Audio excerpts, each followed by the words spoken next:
Tashidele Kokam-sang, I'm Julika Kamachudran, and I get very often asked, being a polyglot, how many languages do you speak and which ones do I speak? I get asked that question. So in this video, I will answer to that question. I am going to speak in the 6 languages that I learned in my life so far. And I will also reveal to you what's the 7th language that I learned, but that you cannot actually talk. So I will start with my mother tongue, German. Deutsch. Hallo ihr Lieben, ich bin Julika. Und ich bin in Deutschland geboren, in Mainz, um ganz genau zu sein. Und ich habe die ersten 9 Jahre meines Lebens in Deutschland gelebt. Und da habe ich natürlich als allererste Sprache die Muttersprache Deutsch gelernt. Und im Alter von 9 Jahren bin ich dann aber nach Italien gezogen und habe angefangen, Italienisch zu lernen. Das wurde dann meine zweite Sprache. Ich habe auch in der Zeit Schweizerdeutsch kennengelernt, weil meine Nachbarn Schweizer waren und dadurch habe ich dann den Schweizer Dialekt gelernt zu verstehen, aber ich habe mich nie wirklich getraut, Schweizerdeutsch zu reden, weil irgendwie bis heute fühlt sich das doch ziemlich komisch an und kommt irgendwie nicht ganz natürlich über die Lippen, aber ich kann es ziemlich gut verstehen. Ich war auch als Kind sehr viel in Bayern, ich habe auch in Österreich gelebt eine Weile und daher bin ich mit diesen Dialekten relativ gut vertraut.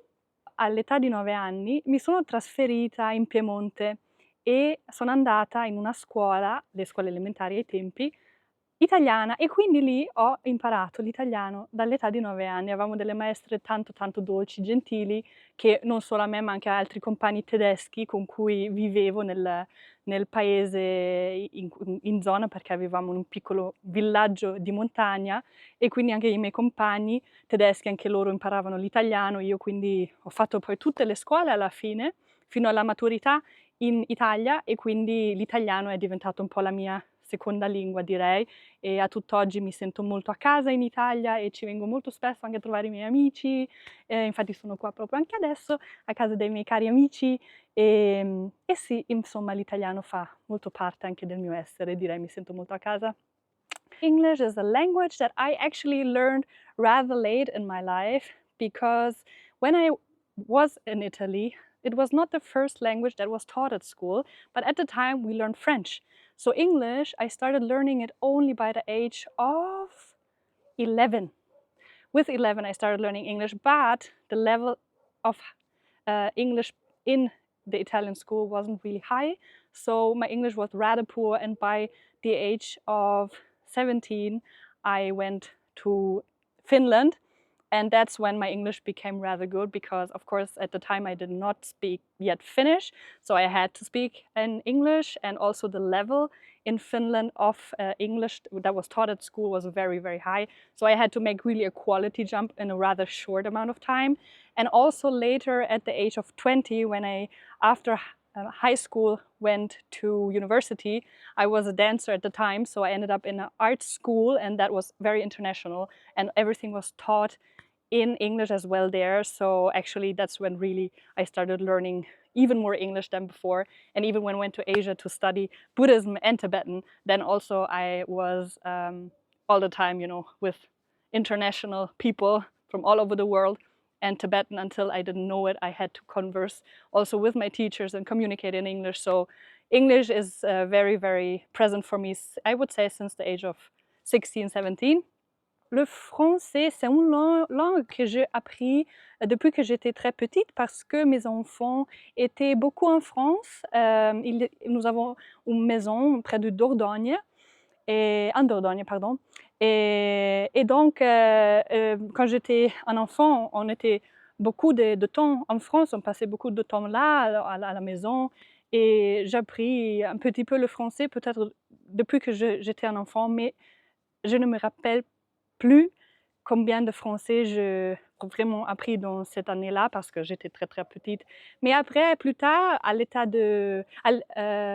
de 9 ans en Italie, on a commencé à apprendre le français à l'école. Et donc là, j'ai vraiment commencé à étudier le français. Nous avons un livre, tu sais, à l'école, c'était comme ça.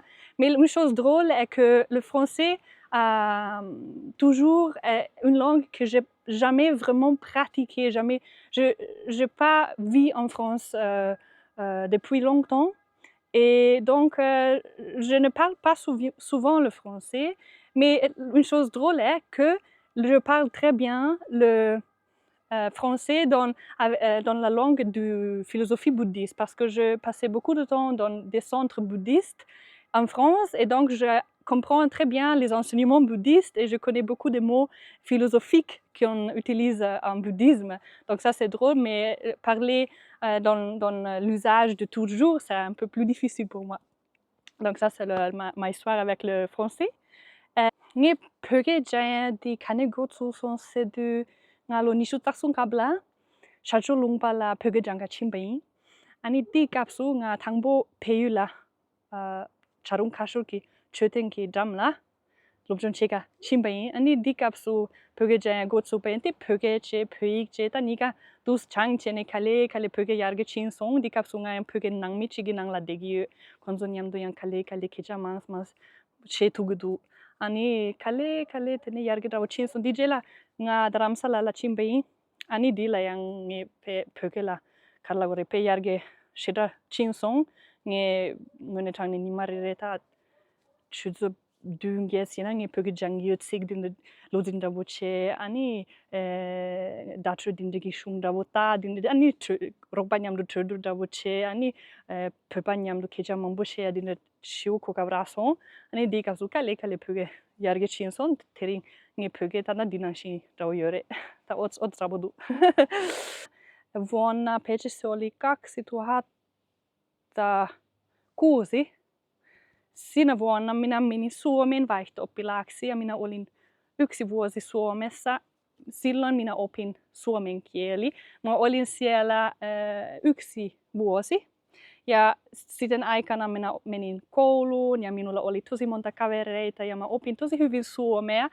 Nykyään en puhu niin hyvin suomen kieli, koska en saa puhuttua kenen kanssa, koska kuulemalla on niin vähän suomalaisia maailmassa, että en tapaa usein suomalaisia. Se on tosi harmi ja ehkä pääsen kohta pian Suomeen. Se olisi tosi kiva, koska minä rakastan Suomea, minä rakastan mennä saunaan, minä rakastan joulua, minä rakastan suomalaisia. Te olette niin ihania ihmisiä ja niin aivan ihana ihmisiä ja minä tykkään tosi paljon olla teidän kanssa. So this is a little bit like the languages that I do speak. As I said before, there's a 7th language that I do speak, which is not really spoken because it is Sanskrit. So Sanskrit is pretty much the Latin of India. So it is mainly used in literature, in philosophical treatises.